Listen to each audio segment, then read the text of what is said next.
नमस्कार दोस्तों, welcome to my D के इंस्टीट्यूट। तो स्टार्ट करते हैं आज की वीडियो। आज हम देखेंगे जनरल अकाउंटिंग प्रिंसिपल्स टॉपिक के ऊपर पार्ट 10 और पढ़ेंगे आज फंडामेंटल अजम्पशंस के बारे में। तो स्टार्ट करते हैं आज की वीडियो। तो इसमें हम देखेंगे कि ये कौन कौन से अजम्पशन हम करते हैं जब हम अकाउंटिंग प्रिंसिपल्स को इम्प्लीमेंट करते हैं। ठीक है, बहुत ही इंपॉर्टेंट है। इन प्रिंसिपल्स इन अजम्पशंस के ऊपर एमसीक्यूज पूछ लेते हैं। तो देखते हैं कि एक एक करके कौन कौन से ऐसे अजम्पशंस हैं। ये बेसिक प्रिंसिपल्स भी बोल सकते हैं हम। ठीक है, तो कौन से अजम्पशंस हम करते हैं अकाउंटिंग प्रिंसिपल्स के दौरान। तो पहला है गोइंग कंसर्न। ठीक है, गोइंग कंसर्न का मतलब होता है in the ordinary course accounting assumes that the business will continue to exist and carry on its operation for an indefinite period in the future. इसका मतलब ये है कि मतलब जो है ऑर्डिनरी केस में जनरली क्या होता है कि हम ये सोचते हैं जो बिज़नेस है ना, जो हमने बिज़नेस सेटअप किया है, वो ऐसा नहीं है कि जो कि एक महीने चलेगा या एक साल चलेगा। हम सोचते हैं कि ये बिज़नेस चलता रहेगा, एक सेपरेट एंटिटी है ये बिज़नेस, और ये चलता रहेगा इंडेफिनिट टाइम तक। कोई टाइम पीरियड फिक्स नहीं है। शॉर्ट टर्म के लिए बिज़नेस कभी भी नहीं खड़ा किया जाता अकाउंटिंग प्रिंसिपल्स के अंदर। ठीक है, हम ये सोच के काम करते हैं कि जो बिज़नेस है उसकी जो लाइफ है वो बहुत ज़्यादा है। ठीक है, the entity is assumed to remain in operation sufficiently long to carry out its object and plans. The values attached to the asset will be on the basis of its current worth. The assumption is that the fixed asset are not intended for resale.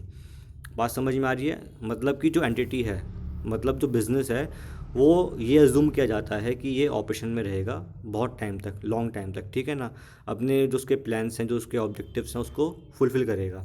और जो values attached हैं asset के साथ, जो उसके fixed asset हैं, for example land है, building है, ठीक है, फर्नीचर है, कंप्यूटर है, तो उसके फिक्स्ड एसेट हैं जिसकी हेल्प से वो प्रोटेक्शन करता है।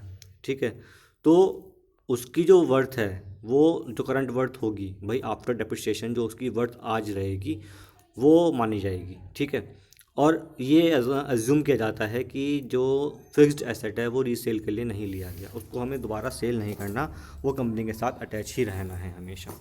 ठीक है दोस्तों, तो अगला देखते हैं कौन सा अजम्पशन है, that is consistency.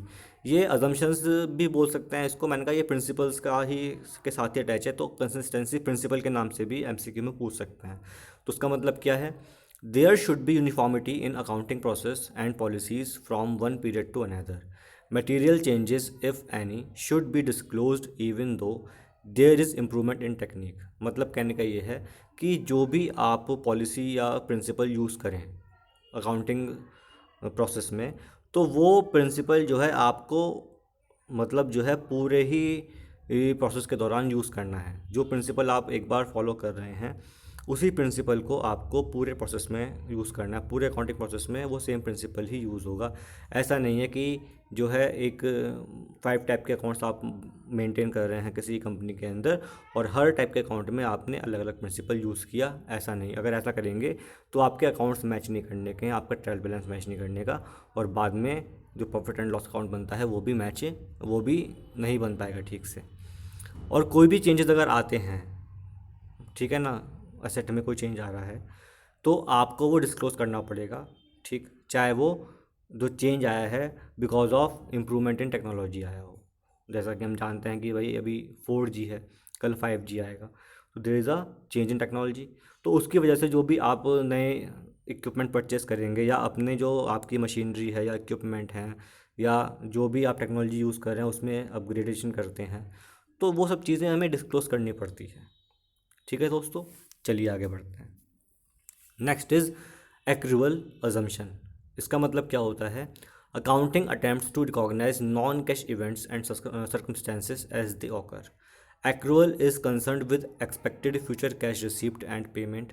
It is the accounting process of recognizing assets, liabilities, or income amounts expected to be received or paid in future. ठीक है, इसका मतलब ये होता है, फॉर एग्ज़ाम्पल जैसे भाई कोई भी चीज़ है, मुझे पता है कि मैंने कोई सामान आज बेच दिया। ठीक है, मैंने आज सामान बेच दिया 1 लाख का, लेकिन मेरा पेमेंट मुझे पता है कि जो 2 महीने के बाद आएगा। तो मेरे पास पेमेंट एक्चुअली नहीं आया, वो 2 महीने बाद आएगा। तो ये जो मैं एज्यूम कर रहा हूँ कि जो मेरा पेमेंट 2 महीने बाद आएगा, जबकि मैं अपना सामान सेल कर चुका हूँ। ठीक है। तो इसको बोलते हैं एक्रूअल अजम्पशन। मैं अज्यूम कर रहा हूँ कि हाँ भाई 2 महीने बाद मेरे पैसे आएंगे, या फिर मुझे पता है कि जो इस महीने का रेंट है मुझे पे करना है और मेरे पास पैसा नहीं है, मैं उसको 2 महीने बाद पे करूँगा। तो जो है, जो रेंट है वो मेरा मार्च के पीरियड में जुड़ेगा अगर मार्च का रेंट है तो, लेकिन जो पैसा मेरे पास से जाएगा वो 2 महीने बाद जाएगा। तो that is a accrual assumption, इसको बोलते हैं एक्रूअल अजम्पशन। कुछ एग्जांपल्स देख लेते हैं। Examples of accruals include purchases and sales of goods और सर्विसेज ऑन क्रेडिट, मतलब कि उधार पर या तो बेचना या परचेज करना, ठीक है। इंटरेस्ट बाद में आना है, अगर रेंट जो हमने पे नहीं किया हमें पे करना है, या फिर किसी को वेज देना है, या फिर सैलरी पे करनी है, या फिर टैक्सेस पे करने हैं। टैक्सेस हम पता है भाई किसी पीरियड का टैक्सेस जो है वो कुछ टाइम के बाद दिया जाता है, लेकिन जुड़ता तो वो उसी अकाउंटिंग पीरियड में है जिस पीरियड का वो टैक्स है। बात समझ में आ रही है? तो ये सब चीज़ें जो हैं ये आएंगी एक्रूअल अजम्पशन के अंदर, ठीक है। जो जिसकी वैल्यू रियलाइज तो आज हुई है लेकिन हमें मिलने वाली है कुछ टाइम के बाद, ठीक है। तो दोस्तों ये 3 प्रिंसिपल थे, उम्मीद करता हूँ समझ में आए होंगे। पहला था going concern principle, second is consistency, और तीसरा है एक्रूअल अजम्पशन। तो ये 3 अजम्पशन थे जिसके बेसिस पर जो है अकाउंटिंग प्रिंसिपल्स बेस्ड होते हैं। तो अगर आपको समझ में आया है जो मैंने बताया आपको, तो please like this video, share this video and subscribe my channel. Thank you, have very nice day.